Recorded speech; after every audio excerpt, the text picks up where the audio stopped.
Ibu datang periksa. Mau periksa. Ini yang mau periksa siapa? Adik atau ibu? Adik. Adik, oke. Saya data dulu ya. Namanya siapa? Andini. Namanya anak Andini. Umurnya sekarang sudah berapa bulan?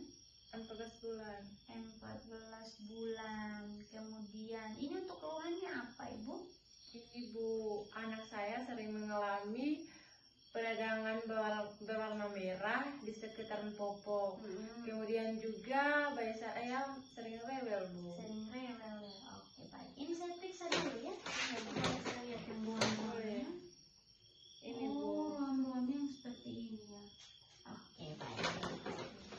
Nah, di sini saya mau memberikan Ibu konseling atau pendidikan kesehatan terkait dengan keluhan yang dialami oleh anak Ibu ini. Jadi keluhan yang dialami oleh anak Ibu ini namanya itu diaperas atau yang sering disebut juga dengan ruam popok. Nah, ruam popok ini adalah peradangan kulit yang memang terjadi di area popok, dan ini memang hampir sebagian besar bayi itu mengalami masalah tersebut.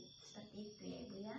Nah, kemudian umumnya ini memang semua bayi mengalami hal ini, bayi yang berusia 4 sampai dengan 15 bulan. Kalau anak Andini kan berusia 14 bulan ya Ibu ya. Iya. Oke, kemudian penyebab dari diaperas atau ruam popok ini ada beberapa, yaitu yang pertama karena kebersihan yang tidak terjaga. Kemudian yang berikut sering buang air, lalu bayi yang mengonsumsi antibiotik atau obat-obatan yang diberikan oleh dokter. Kemudian yang berikut, tanda-tanda dari diaperas atau ruam popok ini mengalami kemerahan di area kulit yang terkena popok. Biasanya itu di pantat, di area pantat, di genitalia atau di area kelamin hingga dengan selangkangan seperti yang dialami oleh anak Andini tadi. Kemudian untuk penata-laksanaan dari diaperas atau ruam popok ini, yang pertama itu ganti popok yang basah sesering mungkin. Jadi kalau popoknya si adik sudah basah itu langsung segera diganti, jangan dibiarkan.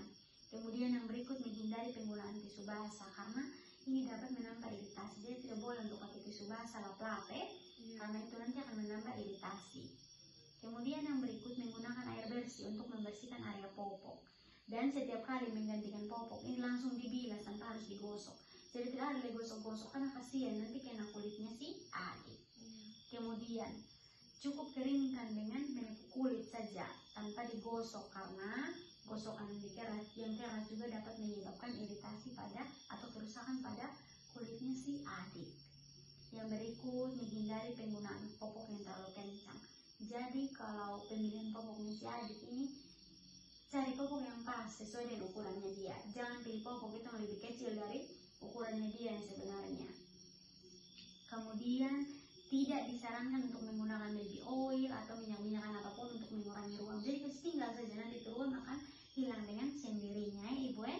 Iya. Kemudian untuk pencegahan dari diaperas atau yang disebut dengan ruam popok ini tuh ada beberapa.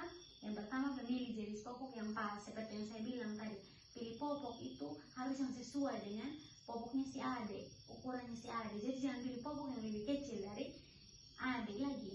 Kemudian yang berikut, sering mengganti popok bila basah. Harus selalu mengganti popoknya adik kalau basah. Misalnya kalau sudah basah ganti, basah ganti. Ibu Iya Bu Bina.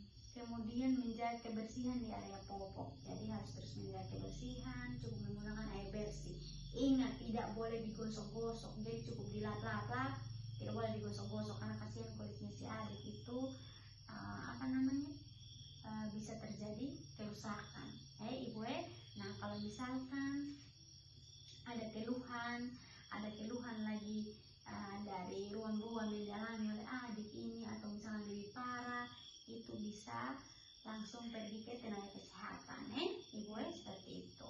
Dari yang saya jelaskan tadi, ada yang ingin ditanyakan lagi Ibu? Sudah cukup jelas. Oke, sudah cukup jelas Oke, baik, ini tidak apa-apa, cukup jaga kebersihannya si adik dan ingat harus selalu ganti popoknya adik seperti yang sudah saya jelaskan tadi.